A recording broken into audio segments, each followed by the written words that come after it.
tonight to Smilow Shares on colorectal cancer advances. This is timely because it's Colorectal Cancer Awareness Month. So we have a great lineup for tonight.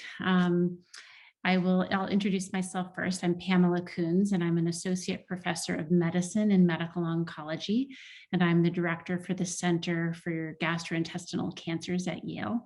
I'll be introducing and serving as a moderator for the Q&A, which is a reminder, please send your questions through the chat throughout the meeting. We can intersperse some of the questions after speakers, and we can also do it some at the end. I'd like to introduce Xavier Llor. He's a professor of medicine and gastroenterology. He's the director of screening and prevention program and the co-leader of the colorectal cancer program. He'll be speaking tonight on colorectal cancer screening and prevention. Dr. Reddy is an associate professor of surgery, specifically colorectal surgery, and a co-leader of the colorectal cancer program. He'll be speaking about surgical management. Dr. Jeremey Kortmansky is an associate professor of clinical medicine and medical oncology and the chief network officer for Smilow Cancer Hospital. He'll be speaking about changing paradigms in rectal cancer and the emerging role of total neoadjuvant therapy. And last but not least, Dr. Michael Cecchini, assistant professor of medicine and medical oncology and co-leader of the colorectal cancer program. And he'll be speaking about personalized treatments for patients living with metastatic colorectal cancer. So just to start us off, I'd like to provide some context. Colorectal cancer is the third leading cause of cancer in the United States for both men and women. This is the top 10 list.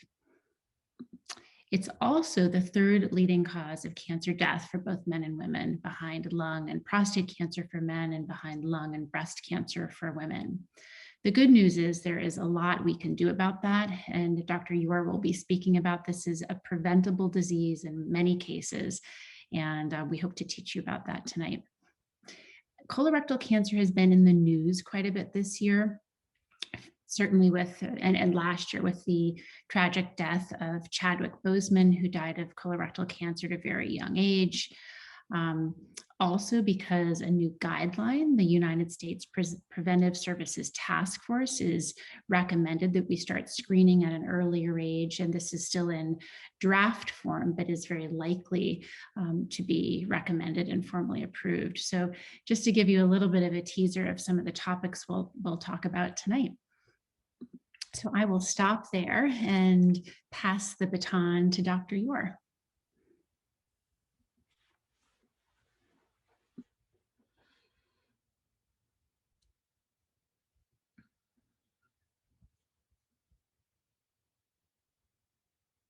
And you're still on mute. There we go. Still haven't gotten used to Zoom all the time.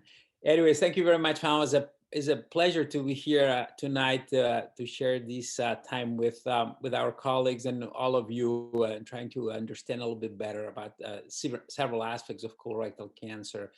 And so I'm happy to be here. I have no conflicts of interest to disclose. And I always find that starting global kind of helps put things in perspective. And this is a world map of colorectal cancer incidence. That's from the World Health Organization, and it corresponds to 2018. And basically, this is the incidence of colorectal cancer, and the darker it is, the color, the higher the incidence it is. And as you can see, there's a huge gap from the less than 6.2 of the lower risk areas, Southeast Asia, for instance, some areas of sub-Saharan Africa, to the much higher level of more than 26.8 that we see. That's per 100,000 individuals, of mostly coinciding with the more industrialized countries. So what we see really is that the richer, in general, the richer a country gets, the more colorectal cancer we get. And that happens with other cancers too. But anyways, so what I'm trying to show is that this is something that can really be modified and changes quite a bit. And there's some data, also some studies that show that individuals who move from low risk areas to higher risk areas by the next generation that next generation was already having similar incidence as the locals they were having. So that really speaks a lot about so many factors that play a big role depending on where we live and probably what we eat and all these types of aspects. And this is something that I'm going to show right here. There are some factors that are clearly, there's been a very clear association in terms of either increasing the risk of colorectal cancer or actually preventing risk. This is expressed here as a relative risk, which would mean everything that's above 1 would be a higher risk than if we didn't have that factor. And so everything that is below 1, that would mean a preventive risk. So meaning that that association is preventing, or that factor would prevent the development of colorectal cancer. And here we can see as risk factors that increase risk, we have heavy alcohol consumption, obesity, consumption of red meat, we're talking about 100 grams a day, processed meat also, very important also smoking. Even former smokers do still have an increased risk of colorectal cancer. And about the preventive factors, 2 of them seem to be quite clear right now. Physical activity, maintaining a good level of physical activity does decrease the risk, again, below 1. And dairy product consumption, that seems to have also decreased risk. So there are a lot of things that, as you can see, we can do something about it, and we can modify, and that's modifying that can modify the risk. But we've also known for a long time that we see a lot of what's called familial clustering. So it's more likely that if we have a family member who's had colorectal cancer, that we may have a colorectal cancer. And that's something that I'm showing here. Again, relative risk, about 1 would be higher. Just having 1 first-degree relative pretty much like doubles our risk, even a little bit more than if we didn't have any. And first-degree relatives are usually we call first-degree relatives our siblings, our parents, and our descendants, our kids, actually. Those are the first-degree relatives. If we have 1 or more first-degree relatives, and one of them, at least one of them, who developed that cancer at an age younger than 50, the risk is even higher, actually. And having 2 or more first-degree relatives, the risk is very high. 1 or more second-degree relatives, and even 1 or more first-degree relatives with 1 advanced adenoma, those polyps that we call pre-malignant, that increases our risk of colorectal cancer. So really what we are getting into is that we have a set of factors that are playing a very important role. And really the development of cancer is kind of like the result of this interaction of lifestyle, environmental factors, dietary factors, and genes. In the majority of cases, it is the environmental lifestyle factors that play a much more significant role. And in a smaller percentage of cases, but very significant percentage of cases, what it really weighs heavily is in genetic factors. But again, none of them really seem to work independently. And we really have to keep in mind that those are all important factors. Another important factor I would like to mention is when we are talking about the genetics part of it, is that if we take any individual who develops colorectal cancer at an age older than 50, it's going to be between 5 and 10% that they're going to be justified by genetic factors, some that are inherited from one generation to next. But as we diagnose those cancers at a younger age, this percentage of the ones that really the genetic factors play a much bigger role does go up to 20%. And if we take individuals who are diagnosed earlier than age 35, as we can see, over 35% of them will be due to genetic factors. So the younger our diagnosis is made, the much more likely it is that it was genetic factors have a much bigger role in the development of this cancer. So that's something important to always keep in mind when we are seeing developing cancers at a young age. And that's the good news that I would like to give here, that that really this is the most exciting information I'm going to share tonight, which is this graph here. This is from 1930 until 2017. And here, what we have is rate, which is per 100,000 individuals. And both for males and females, we've seen since the mid-1980s, this very steady decline, very significant decline in incidence of colorectal cancer and mortality both. So that's been certainly a big success in terms of cancer. Very, very encouraging trends here.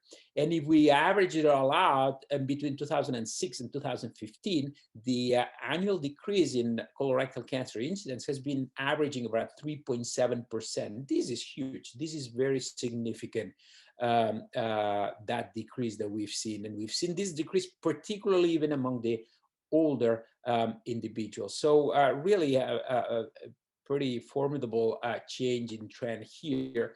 And we've seen that as we were seeing, and this again, this is incidence since 2000, going down at the same time as we've been seeing the use of screening tools, particularly here we're showing colonoscopy use. So really a good match between increased use of screening tools and decrease in the incidence rate of colorectal cancer. Not everything is due to that. We know that because even when we started doing more systematic colon cancer screening, the trend for colorectal cancer to go down had already been established, but certainly very likely this huge acceleration in the decrease of colorectal cancer incidence has had a lot to do with the generalization of colorectal cancer screening. So really a success story of public health. So what we've known for years that because of that decrease and because this clear association with the increasing screening decrease in incidence, that the U.S. The USPSTF, which is a group that basically what it does is it's an independent group of researchers. What they do is they come up with using the current literature, they come up with recommendations when it comes to mostly screening and prevention initiatives. And this is a very highly regarded group that Dr. Kunz had mentioned before, that it was that really issues recommendations, and they are usually followed by mostly by our primary care community. So, and in 2016, they already had recommended screening for years. In 2016, they said, well, screening average risk asymptomatic, so adults, people 50 to 75, it is of substantial benefit. That's been really proven, and they really give this strong backing to that. The benefits of early detection and intervention for colorectal cancer screening decline after age 75. And the decision to screen individuals from 76 and 85 starts, really depends on the overall status of every individual, because as we get older, if we have more other underlying conditions that can really pay a toll in our health, it may not be as beneficial as for someone who's still in a pretty good health, even if they are at this sort of range of age. And after age 85, they really don't make a recommendation for screening, because they think that the risks probably in most cases would outweigh the benefits. So that's where they were in 2016, and for a number of years, really screening starting at age 50 has been the norm, and a very well accepted public health measure that we know that saves lives. And there are different ways of screening for colorectal cancer. The one most of us are more familiar with is colonoscopy, which is again using this flexible tube with the camera there that is introduced to the rectum, and we look at the entire large bowel, and it allows us also for removal of polyps, which is really at the end of the day what really saves lives, removing early lesions. So that's one of the tests that commonly is done. But there are other approaches. That's CT colonography, for instance, which is, as the name says, it's a form of CAT scan that's really developed specifically to look for colon lesions. And then there are stool-based tests that are basically looking at, some of them looking at blood in stools, blood that we may not be able to see. Yet many tumors, when they start being big enough, they start shedding some blood, and we may not see it, but these tests do detect them. And others actually detect blood and also some DNA alterations that come from the cells that could be being seeded by the tumors. So in the recommendations I was mentioning before, the USPSTF did not make a strong case for any of them, because the emphasis is really, they all work. The emphasis is, the most important aspect is getting screening done. The technique is a little bit less important. What's more important, let's get screened for sure.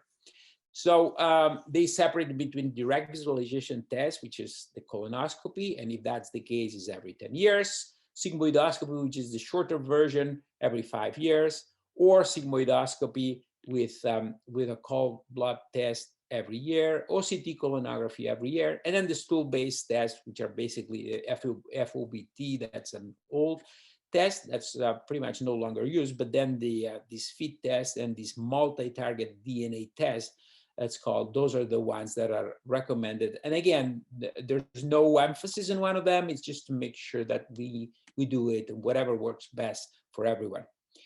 The not so good news is what Dr. Kunz just mentioned at the beginning also, which is, along with this very nice decrease in incidence on the of colorectal cancer among the young, older than 50, we've seen this really steady rise of colorectal cancer among the younger ones, 20 to 49. That's been very steady, and obviously a very worrisome trend, to the point that if we look at the incidence of a 50-year-old here on this graph here, and the incidence of 45-year-old, basically in 2015, the incidence of colorectal cancer for a 45-year-old was exactly the same as the incidence for a 50-year-old in 1993. So for what we thought it was intolerable in 1993, it is right now, it's gone down from 50 to 45. So really, again, very worrisome trend, and it's really got us concerned. Another important aspect, we've known for a long time that African Americans do have higher incident rates, and they have been having also higher incidence among the younger individuals too.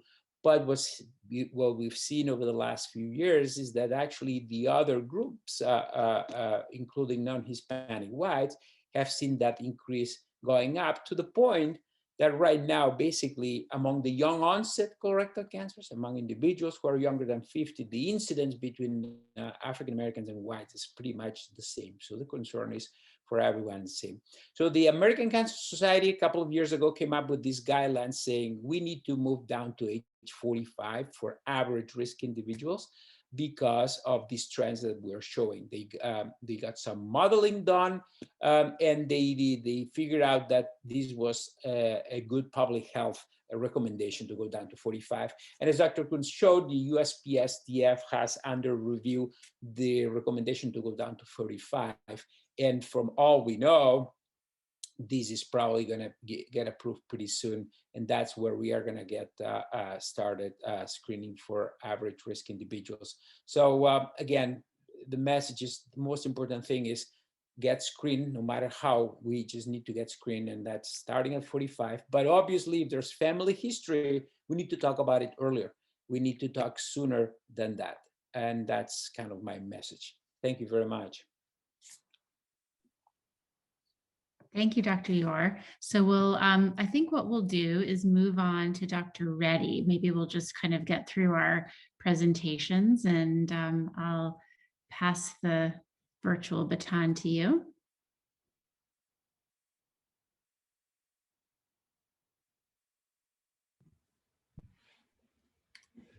So I'm Vic Reddy. I'm a colorectal surgeon. I've been here at Yale and I'm going to be talking about surgical management of colon and rectal cancers, as I do a lot of these.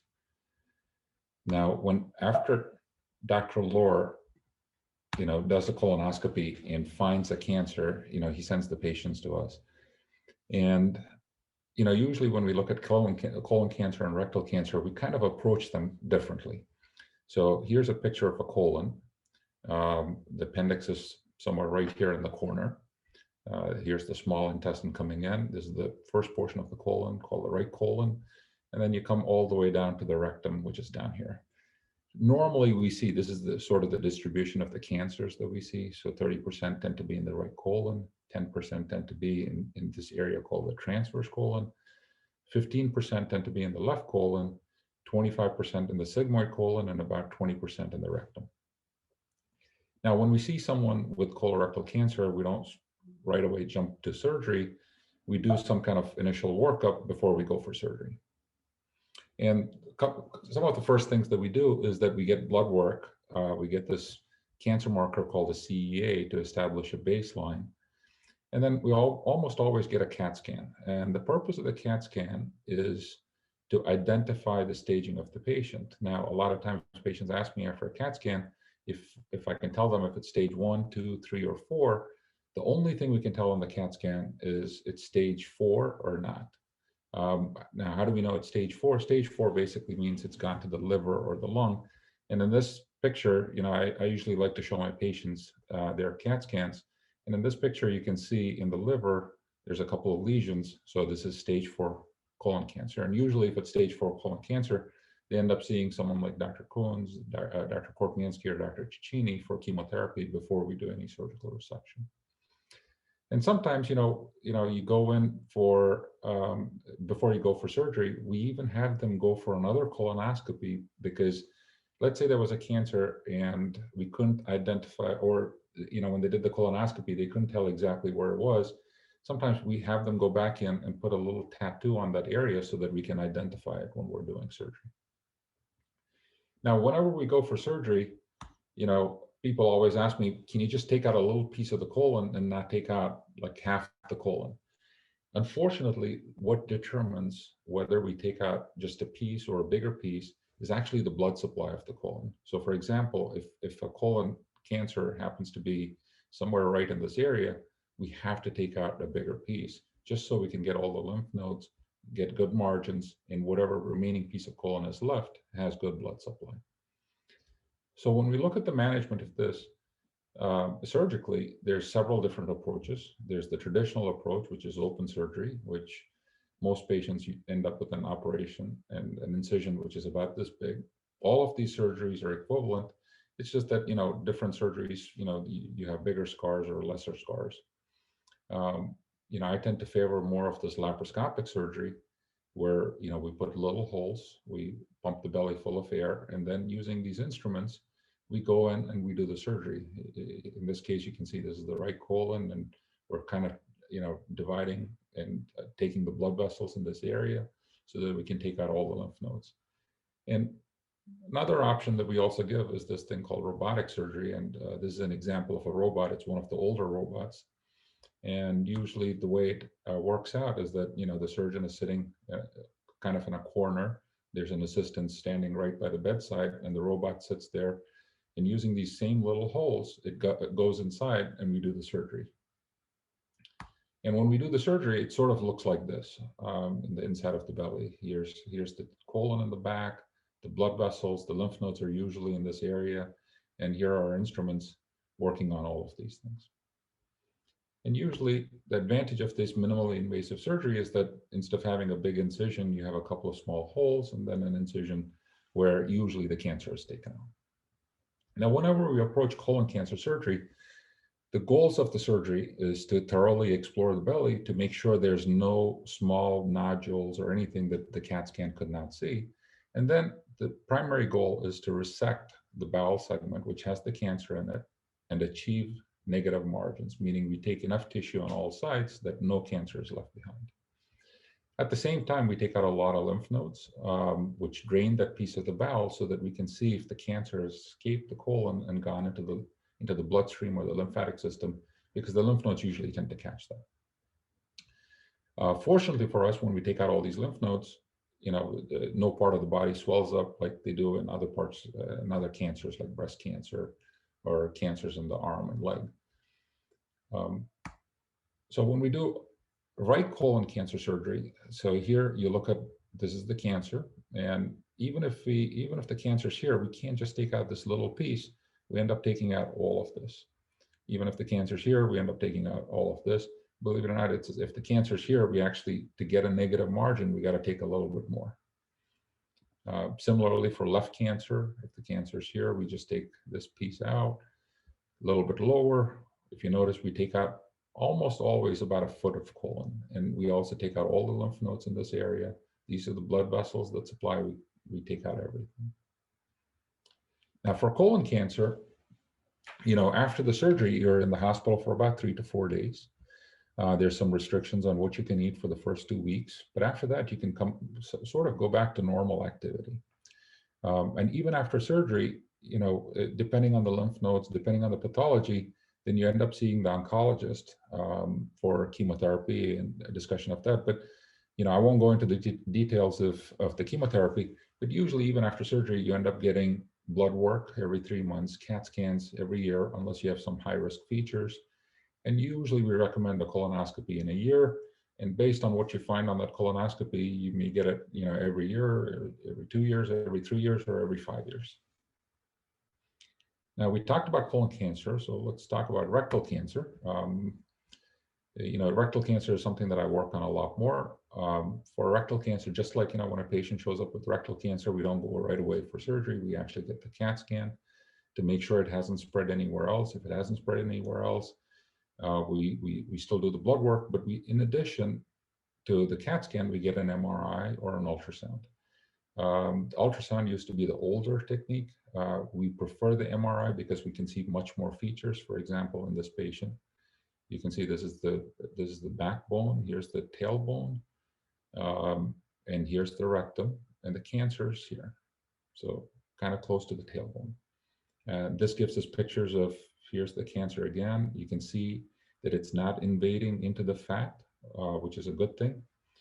Now, we also use the MRI to identify any tumors that go into the fat or any tumors that have gone into the lymph nodes so that we can give them chemotherapy and radiation before we operate.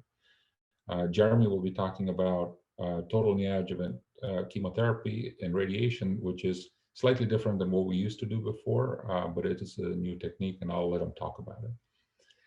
Now, same thing, what are the goals of surgery for rectal cancer? Again, we look all around, make sure that we don't identify any nodules somewhere else, so that, it changes our management. And the primary goal is to get rid of the cancer with negative margins, get all the lymph nodes.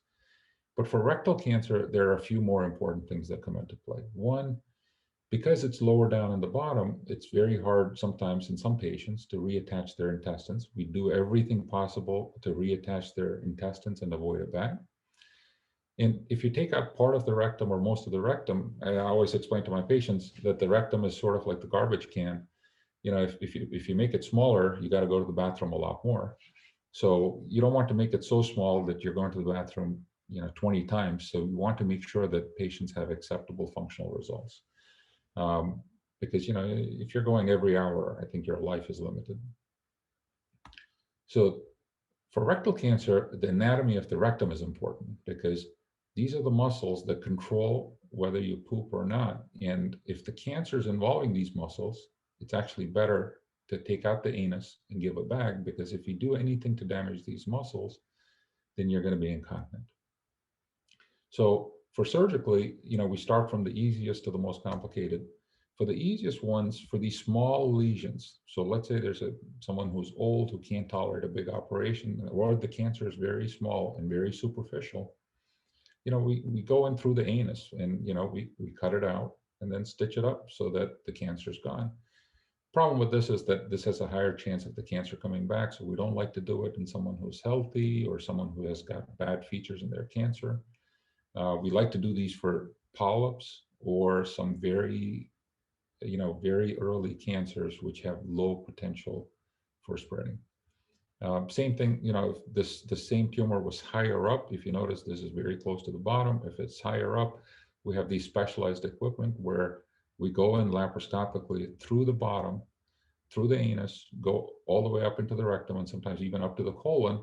And we use these instruments and a camera with light shining down, and we're able to take these cancers out. Again, these are not great for cancers that go anywhere deeper. These are mostly for cancers which are just on the surface.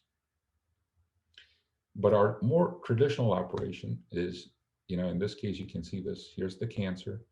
It's in the upper portion of the rectum. We take out the entire sigmoid colon, and then we go a distance below the tumor, and we take out all the lymph nodes in that area. And the purpose of taking out the sigmoid colon is that we can take this healthy bowel higher up and hook it into the rectum so that you have full control. In the old days, before we knew things, whenever patients, so this is the rectum, here's the bottom. Let's say the cancer was here. What people used to do was just go right in the fat and left behind some of this fat. And when they did this, there was a higher chance of the cancer coming back. So, for the past 30, 40 years, we've been doing this where we go and take out all this fat, which contains all the lymph nodes around the rectum. And this area is called the mesorectal. And we take it out so that we can minimize the chance of this cancer coming back. So let's say, you never did chemotherapy, radiation, any of those, even if you were recommended to do them. But if you just did this operation, the chance of the cancer coming back before, if you sort of did this, the chance of it coming back was more than 20%. Just doing a proper operation dropped it to less than 7%. So, so this is what we do nowadays, and this is called the total mesorectal excision. Again, this gives a picture. So if you notice, here's the tailbone. We go almost on the tailbone to take out all this fat and all the lymph nodes. Take this out, take healthy tissue from higher up, bring it down to the rectum and reattach it.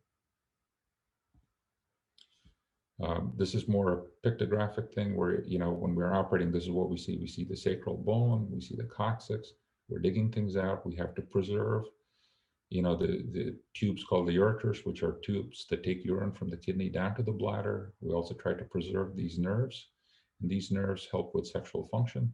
And, we work hard to preserve these. And if this was an open surgery, we would actually put a stapler, cut it off. Here you see the cancer, we cut it off, so we get rid of it. And then we go through the bottom and come from the top and kind of reattach the intestines using the stapler. And a lot of them, they see this in the pathology. They talk about donuts, and this is what the donuts are. These are the little margins that we take out right at the area where we reattach to make sure there's no cancer and the margins are good and healthy. And sometimes, for patients where they have no rectum left, we do this thing called a pouch so that there's some kind of a reservoir, because if you take a colon and hook it down to this, you're probably going to go about 10 times a day. So what we do is we try to make an artificial reservoir and attach it to the rectum. And here's the sphincters. And if you notice, we're trying to save as much of the sphincter as possible so there's full control. Now, for some patients where the muscle is involved, unfortunately, they're not candidate for this kind of operation. So for them, we do a more radical operation where, imagine this is the colon, the cancer is very low, we can't save it. We actually cut it off right here, get rid of all of this. And then because we can't hook it down to the bottom, we bring it out to the skin as a bag. The bag sort of looks like this when it's initially formed. And because we're taking out the anus, we actually cut it out and then stitch it up so that, there's no more anus left, and we get rid of all the cancer tissue down there. And this is called an abdominal perineal resection. Usually after these operations, most patients are in the hospital about 3 to 4 days, but sometimes, when they get a bag, they stay in the hospital a little longer so that they get some training with the bag. There's definitely diet restrictions for about 2 weeks. Sometimes patients get a temporary bag to allow this area to heal. And most of them are able to return to normal activity in about 6 weeks. We usually try to set you up with a nurse who can help you with the ostomy when you go home. Again, just like for colon cancer, we do blood work every 3 months, CAT scans, colonoscopy. And in addition, because you may have a bag, we also have you see the ostomy nurse and teach you about bags and everything. And this I'm not going to cover about anal cancer. So this is it for the colon and rectal surgery for colon and rectal cancers. If you guys have any questions, more than welcome. Thank you, Dr. Reddy. So we're trying to tell a little bit of a story here. So we've learned some about diagnosis and screening and prevention. We then learned about surgery for colon and rectal cancer. And now Dr. Kortmansky is going to build on a little bit of what we just learned from Dr. Reddy on how we start treating a localized rectal cancer. Thanks, Jeremey.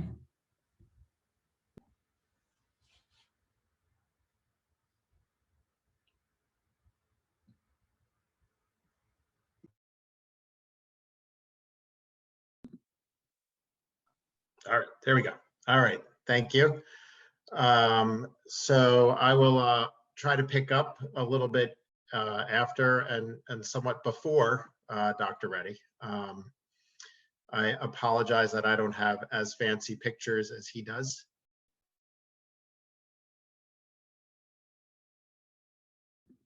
Jeremey, you somehow got muted again.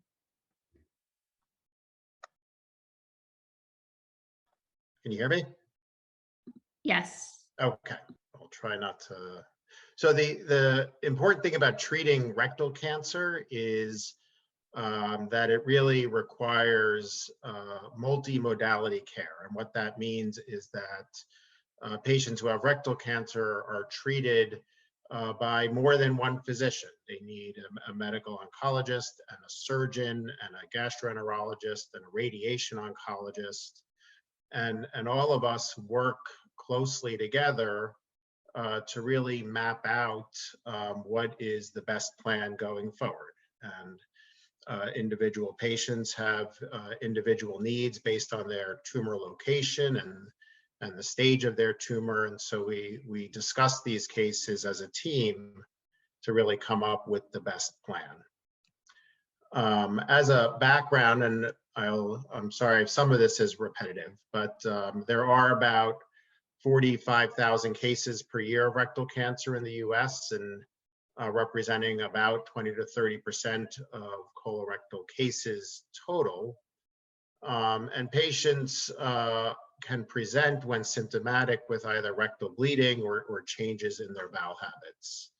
And as Dr. Reddy mentioned, our typical staging when somebody is first diagnosed includes a CT of the chest and abdomen to understand whether there's any spread of the tumor. Rectal cancers are a little bit different than colon cancer in that the distribution of spread can be a little bit different. And so it really is important that we look at the whole body before we get started. The MRI of the pelvis gives us that information, as well as very detailed staging information in terms of the depth of the tumor and whether there's any lymph nodes that are involved. And on occasion, we might need to do an endoscopic ultrasound or even a PET scan if we feel like there are lymph nodes perhaps that we don't quite understand and want to learn more about. And we know that there are certain risk factors when we are treating rectal cancer that predict patients who might have relapse of their disease either locally or elsewhere in the body. And that includes T4 disease. And so what that means is cancers that have grown through the full thickness of the rectal wall and are involving nearby structures. And sitting near the rectum is the bones in the back and the bladder, the vaginal wall in females can be there as well. So all of those are considerations. Patients that have multiple lymph nodes that are involved, patients that have that fatty tissue around the rectum involved. And then when you look at the tumor, if there's vascular invasion as well, is also a potential risk factor. And so for all patients, surgery is the cornerstone of curative therapy, that without surgical resection, it is difficult to eradicate the disease. And we know that patients that have tumors that are the full thickness of the bowel wall or who have lymph node positive disease, surgery alone may not be curative, that we may still need to do more to help get rid of the disease. And early on, we would follow surgery with adjuvant therapy in the form of either radiation or chemotherapy.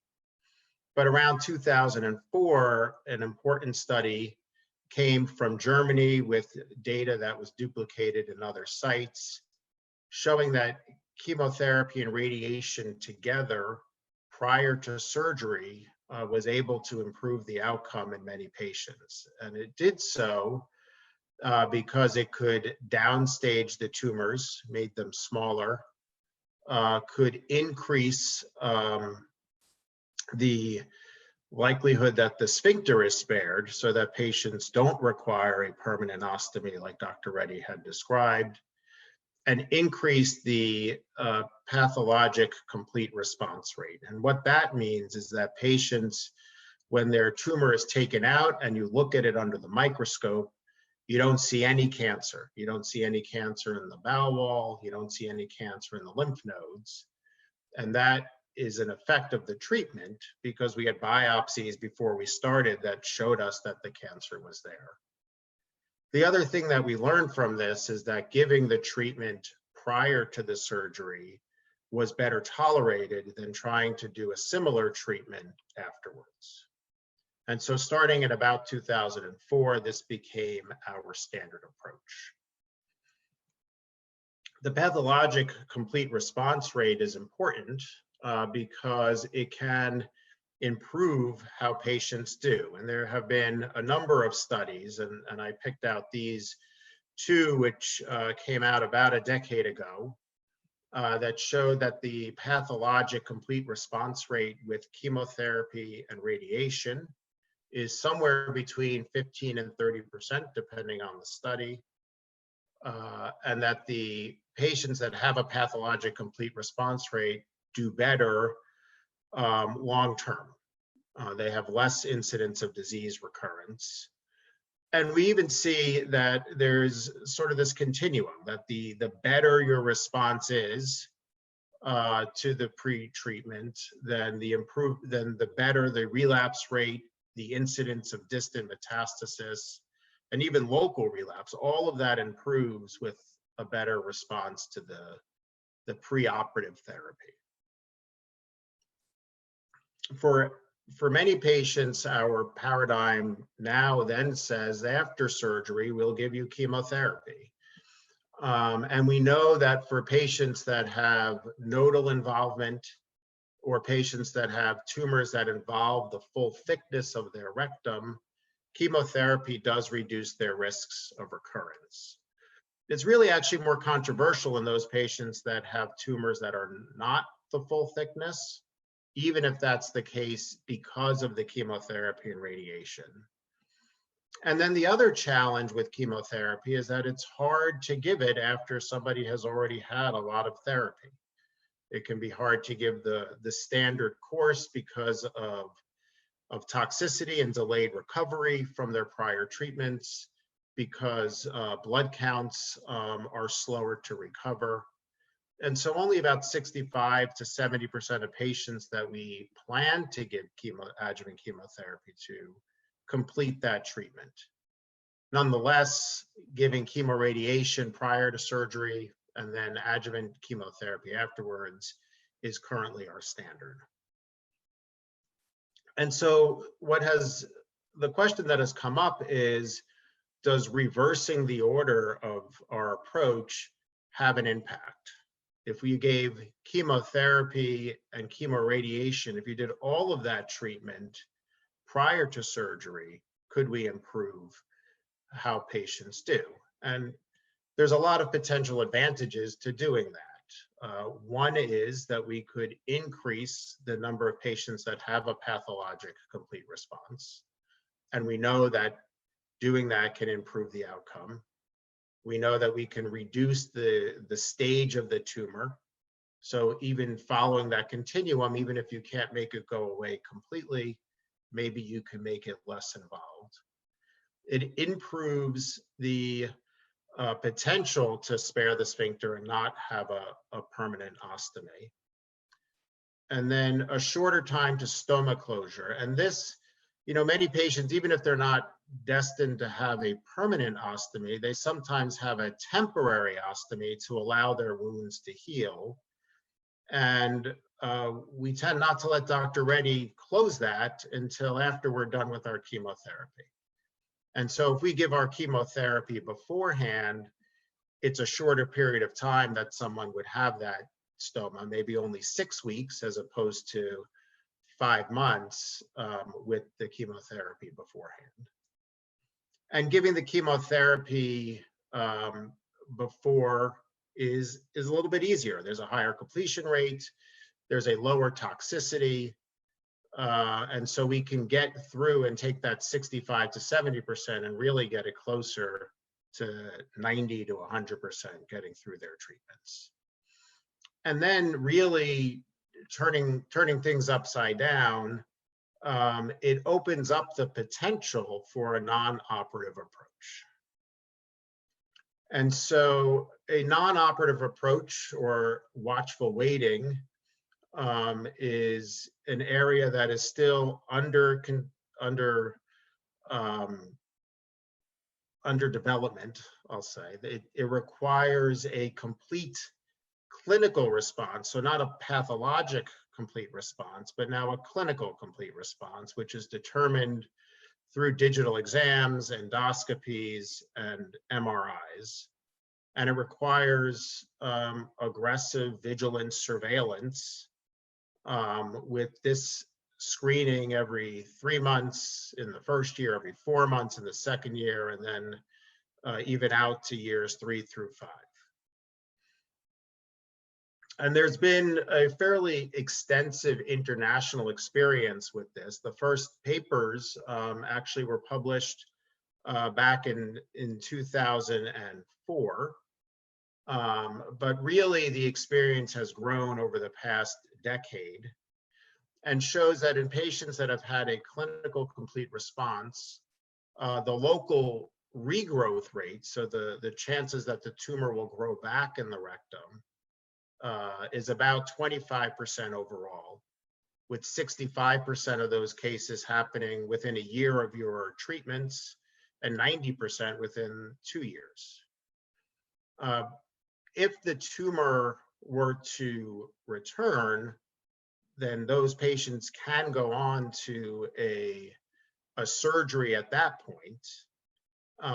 And so what that ultimately gives us is that about 80% of patients can have a surgery that preserves the sphincter so that they don't have a temporary ostomy. But even if we have to do a surgery eventually, we are able to control the risk of recurrence or control the disease locally in about 90%. But we also know that about 10 to 15% of patients do go on to develop metastatic disease.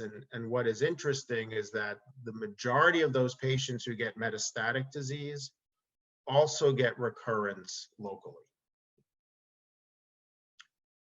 And so there are some limitations, and this non-operative approach is not really ready for a prime time.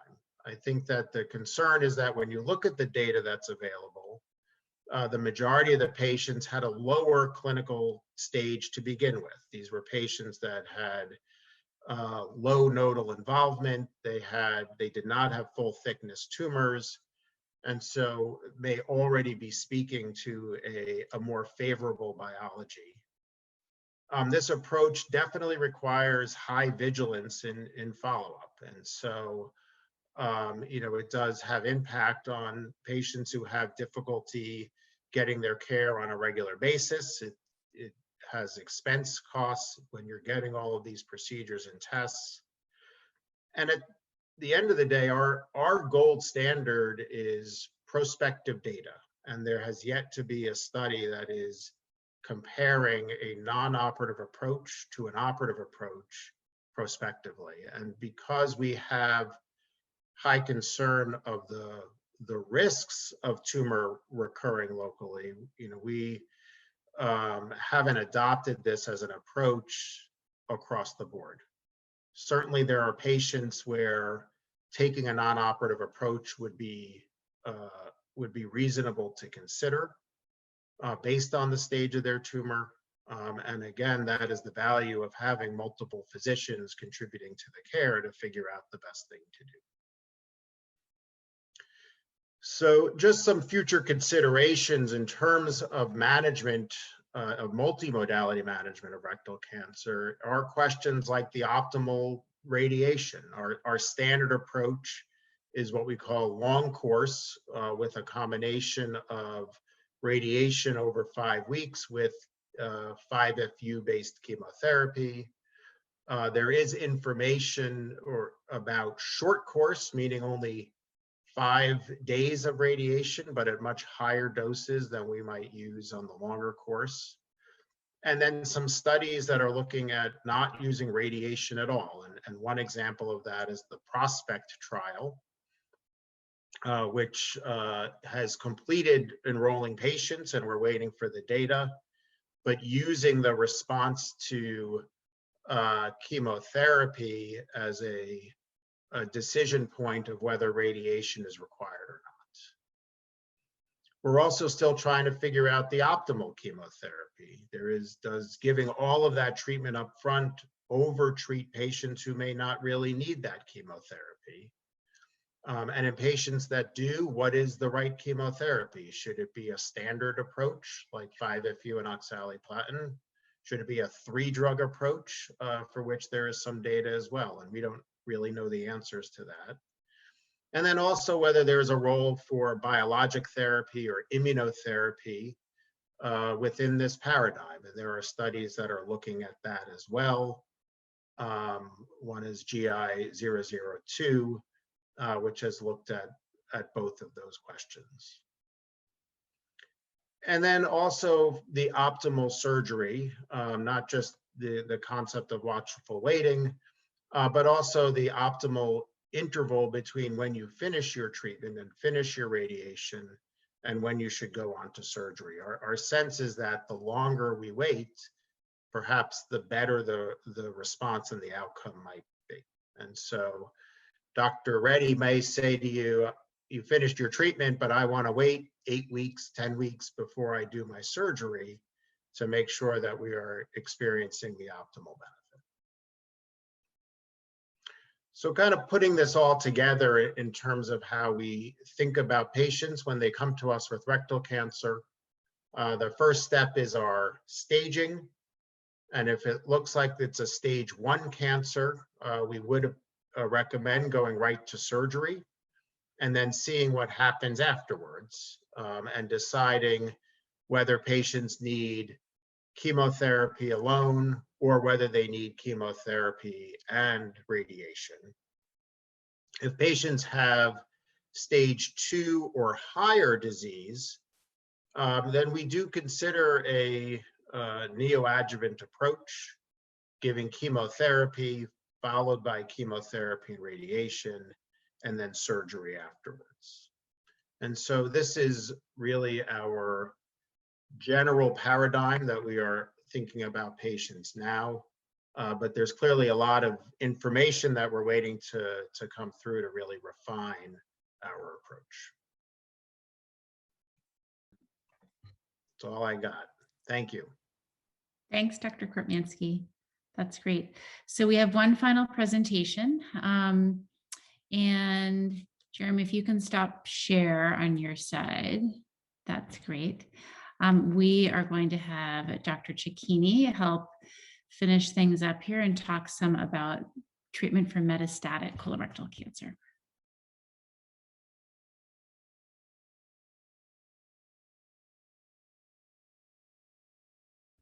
I have to stop share to to unmute, but hold on.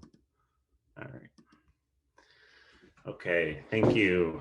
Thank you for the opportunity. So I'm going to talk, as Dr. Kunz just mentioned, about treatment for metastatic colorectal and how we personalize some of those treatments for patients living with metastatic colorectal cancer. These are my disclosures. So first I'll talk about the standard of care cytotoxic chemo, the standard type of chemotherapy that we use to treat colorectal cancer. Then I'll talk about personalized medicine for colorectal cancer, some of the targeted treatments, and I'll close talking about immunotherapy, which is of course a hot topic. So we talked a little bit about this, but if we think about a normal epithelium and normal lining of the colon, polyps develop, small adenomas at the top of these polyps, and they progress along, become larger, and potentially become invasive and become cancer at that point, and can potentially spread. But really, there's two main pathways highlighted in these red arrows that cancer sort of kicks off for colorectal cancer. Either it goes down this pathway that we call microsatellite instability, or MSI, or it goes down this other pathway with specific genes mutated in, we'll just say, the APC pathway. So it really starts in one of these two pathways, and it has significant treatment ramifications later on for what kind of systemic chemo or immunotherapies we can give our patients. So it starts off along one of these pathways, and then additional mutations are acquired along the way, which I'll talk about in the coming slide. I'll highlight a couple: K-Ras and BRAF. There's also a big difference between the left side of the colon and the right side of the colon that we've only relatively we've known that there's quite a bit of a difference between the left and the right side of the colon for some time, but we've only realized that it has significant treatment ramifications for maybe the last 3 to 5 years. We've known for some time that right-sided colon cancer tends to be more aggressive, and it has certain, and we've now realized that it has certain molecular differences, so certain mutations that are different than the left side of the colon, certain epigenetic changes, which mean methylation, so changes on top of DNA. And then there are differences, like it's more common in women, and there's different types of polyps and different types of tumors when we look at them under the microscope. They behave differently. Why would that be? It's all one colon. It actually, during development, comes from two completely different types of embryological tissue, developmental tissue. The midgut is what we call the tissue that the right side of the colon derives from, and the hindgut for the left side of the colon. So that explains the differences that we think rise to these different molecular features, meaning different DNA-based features that ultimately lead to different behaviors of the cancer. So what do I think, or what do we think as medical oncologists are the most important characteristics to know about a patient's colorectal cancer? So I encourage all my patients to know really at least these 4 things about their cancer, because they're so significant, and they're really some of the reasons about why we're delivering some of the treatments we are. So if I were to, in a 1 or 2 sentence statement, communicate with one of my colleagues about why I'm treating a patient a certain way, or the characteristics about their cancer, I would include these 4 aspects. And so again, I encourage patients to know these aspects about their cancer, so that they can understand why maybe we're not doing something, or maybe why we are doing a treatment for them. So the first is the microsatellite status, that MSI I talked about on that second or third slide. And patients can be microsatellite stable or instability high. And that sounds like a bit of jargon, and it certainly is, but most patients that we see will be microsatellite stable, meaning immunotherapy may not be helpful. But for these patients that are microsatellite instability high, immunotherapy is highly, highly, highly effective for them. So that's something, even rare, you never want to miss in a patient, because it has very significant implications. And then we look for mutations, K-Ras and BRAF mutations. You're either mutated or you're not. And so these are DNA-based changes, just in the tumor though. They're not inherited changes that people have. These are mutations that somebody's tumor acquires, and it changes the behavior of the tumor, and it changes the treatments that we use.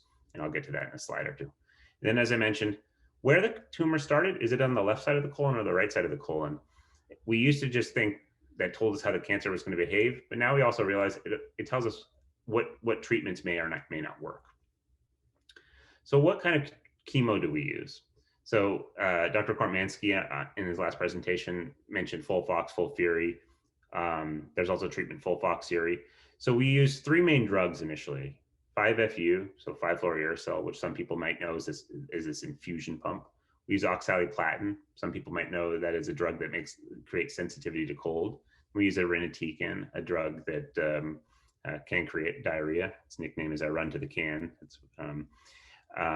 And we use these in different combinations. And our goal is to get as much mileage out of these three drugs as possible. They're our most effective drugs in this disease. Sometimes, again, we'll put all three together in a very young, fit patient. Otherwise, we use them sequentially. You can imagine it's more toxic to do all the three at the same time, but also potentially more efficacious in the right patients. We also add on drugs to these chemotherapy backbones, if you will. We call them biologics, which are antibodies. So we have these chemo drugs that kill rapidly dividing cells. That's your FOLFOX, your FOLFIRI. They don't discriminate rapidly dividing cancer cell or rapidly dividing normal cell. That's why they're potentially associated with toxicities. But these antibodies are largely more targeted to whatever the antibody's programmed to bind to. And things that tell us what antibody to add on to the chemo, K-Ras, BRAF mutations, and what side the tumor started on. So that's so critical, because I can't even tell somebody what their first treatment should truly be until I know if they have a K-Ras mutation or a BRAF mutation, or if it's a left or right-sided colorectal cancer. So now I'm going to get into a few pathways, and this part might be a little technical for a few slides. But so if we think of a cell, so that's what this gray is the outer rim of a cell. And we have a nucleus, the brain of the cell, in this inner gray area. There's a lot of signaling that goes from the outside of the cell to the brain of the cell. And the end result of that signaling, largely in cancer, is to grow and divide. And that's why cancer grows in the first place. And so there's a lot of pathways that are like light switches that are just turned on. And so that's a big problem, because that's why cancer just grows and grows and grows. And it grows without any stop signals. And this is a real critical pathway in cancer and in colorectal cancer. And that there's a couple of these proteins here, which are the machinery in the cell. DNA makes proteins ultimately, and proteins are made by transcription of DNA. And inhibiting these proteins can slow down the growth of the cancer. So we look for a K-Ras mutation first. And if we don't see it, we can use drugs like cetuximab or panitumumab. These are antibodies we add on to chemotherapy. And if we do see it, we add on bevacizumab. This side also plays a role in whether or not we truly add on cetuximab or panitumumab. Right-sided cancers, we typically don't, even if they don't have this mutation. So right away, just a simple test of whether or not you have a K-Ras mutation tells us what we should be adding on to the chemotherapy. So these drugs, cetuximab, panitumumab, bind to the very start of this signaling pathway. So you can imagine if you're mutated down here below where these drugs are binding, the pathway is already activated belowhand. So that's why they don't work. But what about lower down? So BRAF. So BRAF is mutated in about 10% of metastatic colorectal cancer. And we've known for a long time that unfortunately it's associated with a more aggressive type of cancer.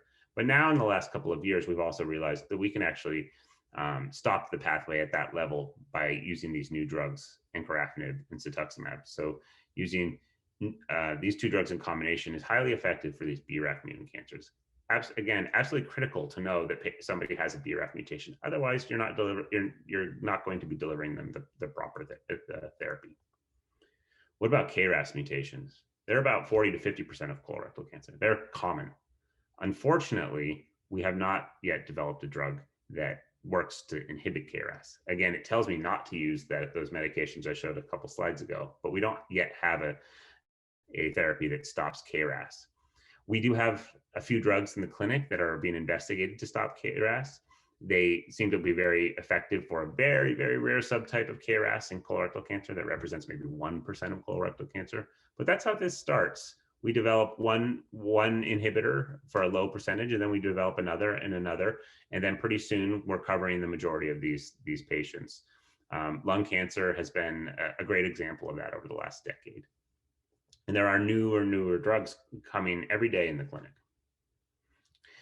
So what about immune therapy? This is the the most urgent need, I think, in colorectal cancer or most gastrointestinal cancers is making immunotherapy work for the majority of cancers. So what is immune therapy? It is therapy that takes the brakes off of the patient's own immune system so that it will attack and kill the cancer. It's incredibly complicated, but an oversimplistic visual of it would be an immune cell, which we call a T cell, in this case, a T cell, and a tumor cell. And the tumor cell has this marker called PD-L1. And it's almost like a hand that it sticks up when an immune cell gets close to it and tells it, no, thank you. And it shuts down the white blood cell.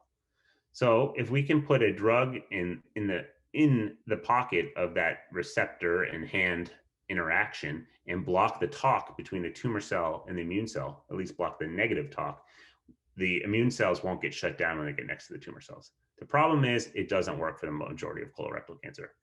It works for that very rare subtype, that microsatellite instability high colorectal cancer. So it's approved as initial therapy. But again, this only represents about 2 to 4% of patients.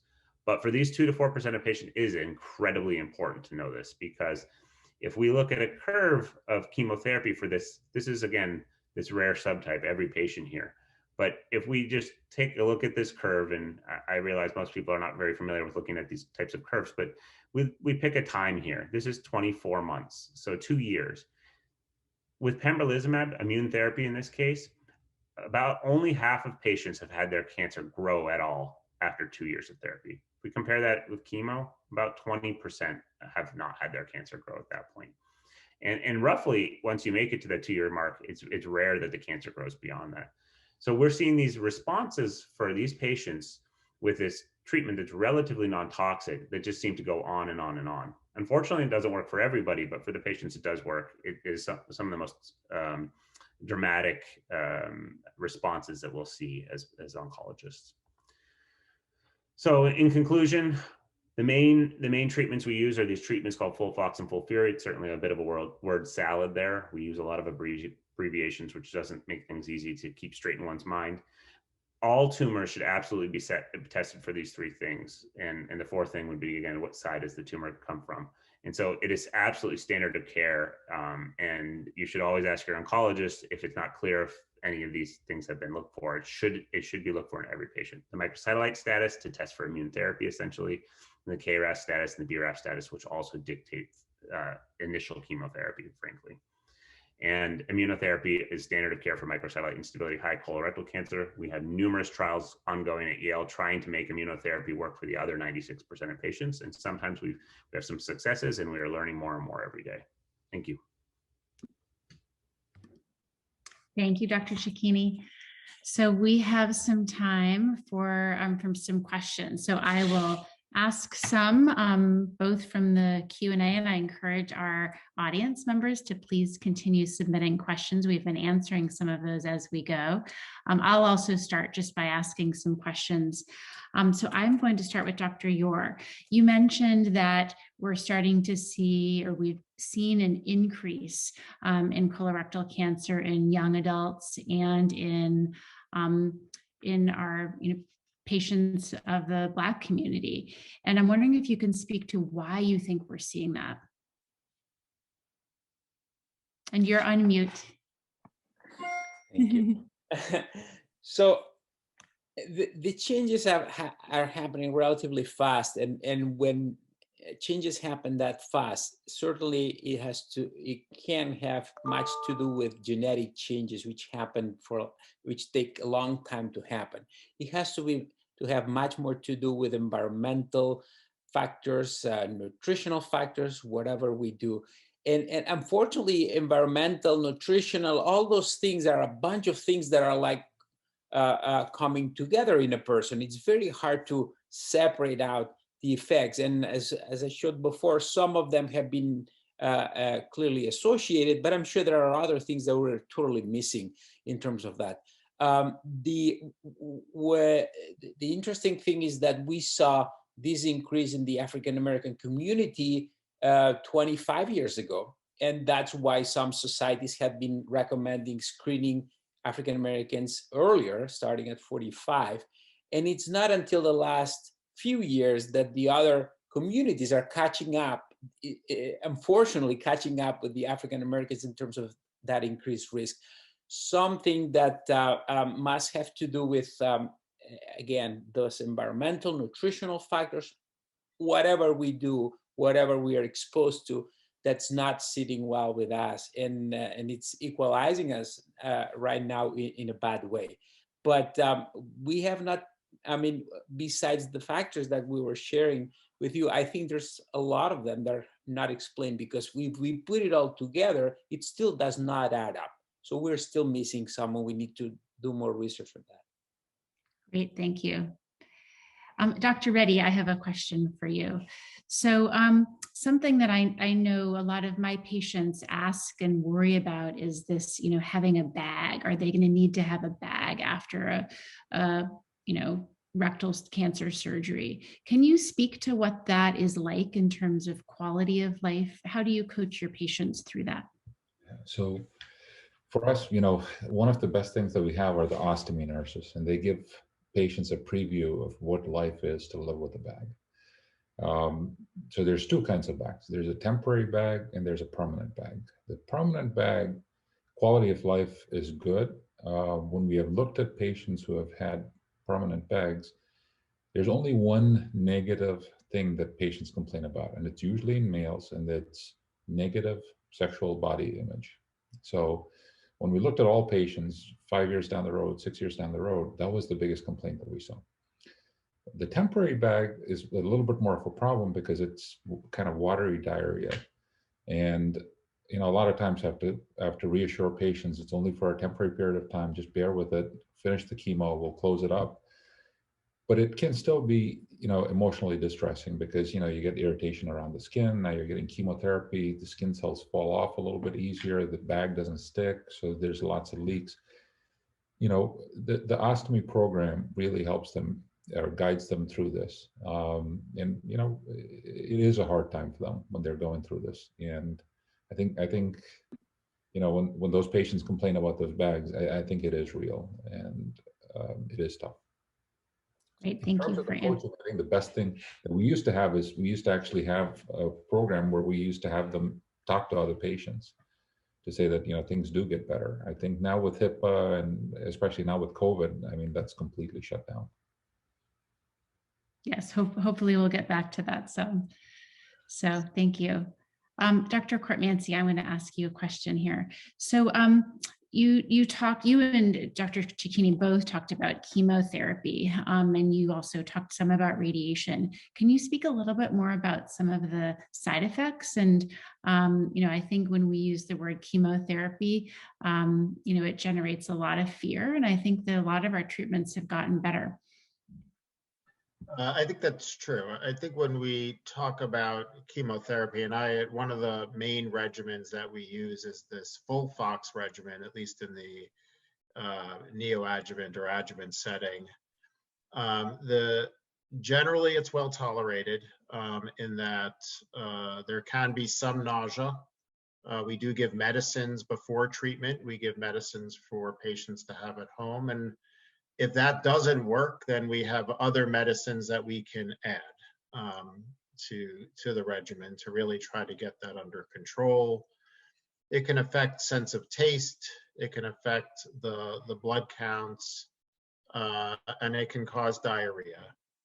And a lot of those side effects are temporary side effects that people have during the course of their treatment. I think the side effect that we worry about the most is really that oxaliplatin can cause neuropathy. It can cause nerve damage that initially starts as just cold sensitivity. If you put your hands in the freezer or you drink something cold, it's going to be uncomfortable, and that might last for a few days at the start, but by the end of your treatment may happen 10, 11 days into it.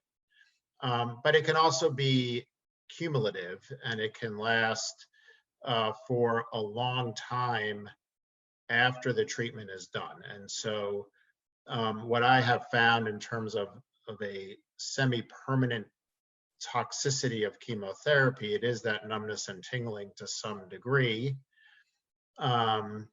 the nerves take a long time to heal. They can take years to heal, and some patients, they have a little bit of discomfort afterwards. Some patients, they have more, and we need to have them on medications to really help to get that under control. But we really do give it a lot of attention and make adjustments in the dosing, make adjustments in the duration. And some of our research is also looking at whether we can cut back on the amount of oxaliplatin that people really need, because it is the most bothersome side effect. Great, thank you. And I think there have been some questions answered directly in the chat. I'm trying to incorporate some of those in the questions. I'm going to ask Dr. Cecchini a question, and something that's came up, I think, during both your talk and Dr. Llor's talk. Can you comment some on the differences? We talk about sort of genetic testing. I think that can be a confusing topic in terms of, are we testing the genes that are passed from parent to child? Are we testing the tumor genes? And can you just kind of define that a little bit for everybody? Certainly. So as a medical oncologist, and for the treatments that I talked about, I do a lot of somatic testing. So what does that mean? That means I'm actually testing the tumor for mutations. I'm not testing the normal cells to see, was there something that I could have, that somebody could have identified early on that would have predicted the development of cancer. That's what Dr. Llor does, and I'm sure he'll comment after I do.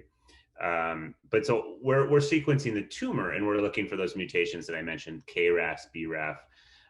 We actually do a much more than that. The ones that I mentioned are the bare minimum, I guess I would say. But at Yale and at other major centers, we'll actually probably sequence around 160, sometimes up to 400 other genes to see if we, in the tumor itself, only in the tumor, and see if we can identify a target for a drug. So we have drugs that sometimes target very obscure genes that we find in 0.1% of colorectal cancer, 1%, something very rare. That can be very meaningful for that 1% that has it. And there's a lot of genes and a lot of drugs being developed every day. So it all does add up. But the testing that we do, standard of care on every patient, is to test the tumor only.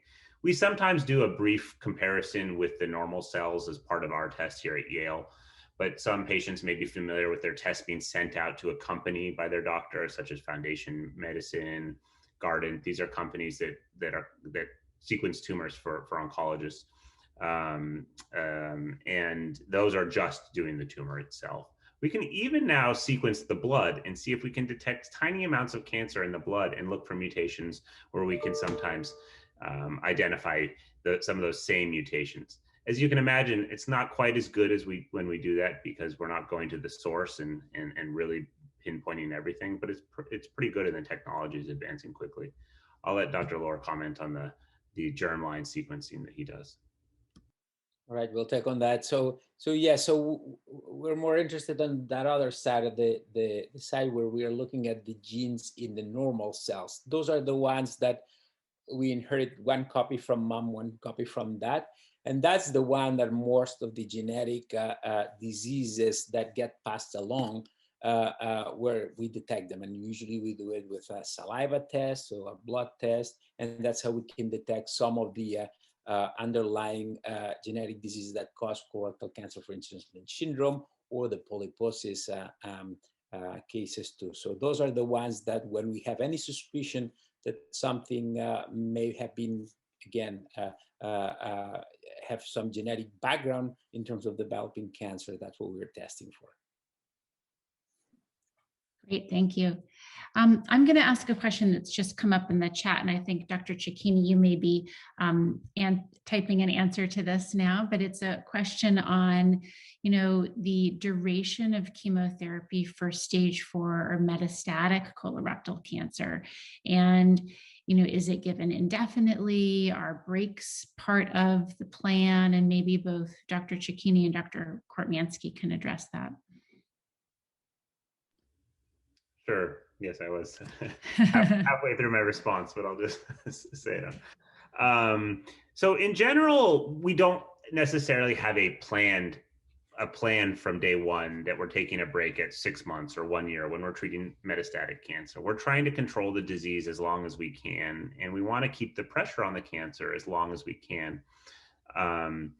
So we don't have a plan that we're only doing so much, but this is something we continually reassess every time we're seeing somebody. Is the blood work okay? How do people feel? Is it the right time to do treatment? Do we need a break?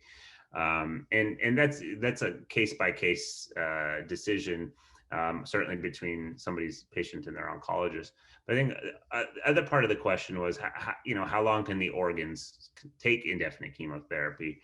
And there's no, again, it's very individualized, but it's certainly over time, certain toxicities build up, and there are modifications that we make all along the way. And that's what we're doing every time as medical oncologists. We're comparing blood work and symptoms and seeing, should the dose be this? Should we really be doing both drugs together this week? Or should we be lowering one of the doses or removing one of the drugs? Dr. Kortmansky mentioned that drug oxaliplatin that affects the nerves.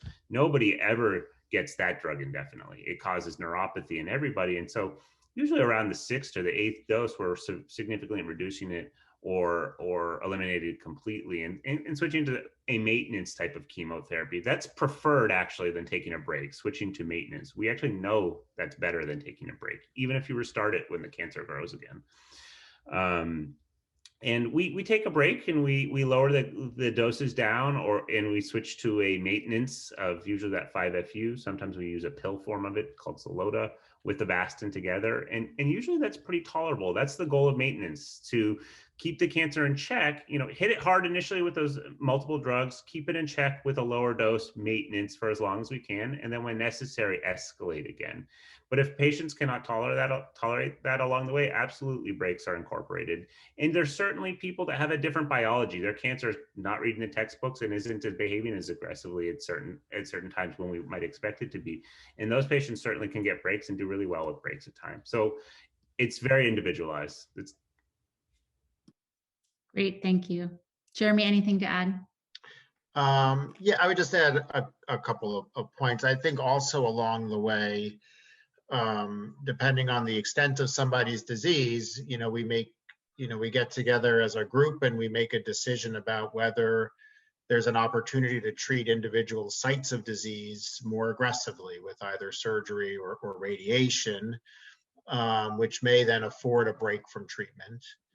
And then even all the way at the beginning, there are patients where it's clear that their disease is growing very, very slowly. And if we know that our chemotherapy is not going to get rid of it completely, we can also, take some time to figure out the right time to start the treatment and follow the disease closely with scans, so that we don't introduce side effects too early while knowing that we're not going to impact the overall outcome of the disease. Great, thank you. So I'd like to kind of end on a positive note, and I'm going to kind of pose the same question to everybody. I'd like to know either what you're most hopeful for, kind of advances, what you're most excited about in the field. And I'm going to, sorry, Dr. Reddy, I'm going to pick on you first. And you're on mute still. So for us, the biggest thing is, if you operate some way of doing it with the least impact on their life. I think we have made a lot of achievements by doing them laparoscopically. We have progressed so much in being able to reattach patients without a permanent bag. Even 10 years, I've seen that evolve. And if we can somehow make it even slightly better, and one crazy thought that we have and we've always tried to work on is an artificial sphincter, so that even for patients where the muscle is involved, we can get rid of the bag.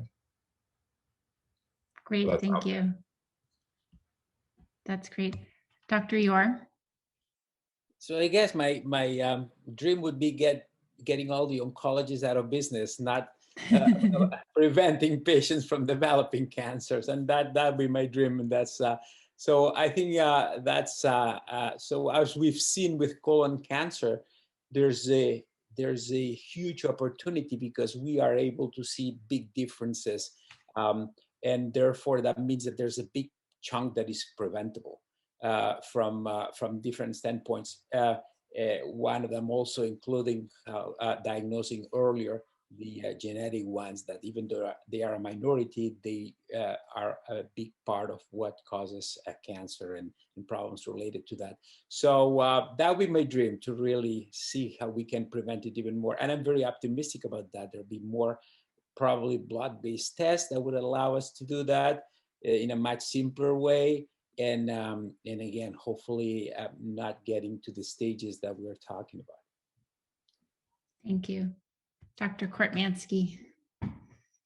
So the breakthrough of the year in our disease was all of the molecular developments in GI cancers in general. So not just colorectal cancer, but across the board. We already saw examples of that tonight, and I think that there is so much research that is going on, really targeting these pathways and still investigating immunotherapy, that I am optimistic of a future that doesn't include chemotherapy. Great. Dr. Cecchini. I'd pretty much echo what Dr. Kortmansky just said. I think the most exciting and hopefully the most promising approach for colorectal cancer is to make immunotherapy work for the 96% of patients that have microsatellite stable colorectal cancer, metastatic microsatellite stable colorectal cancer. There's numerous clinical trials investigating this paradigm through many different mechanisms, and investigators all over the world working on this. So I think the future is bright. Great.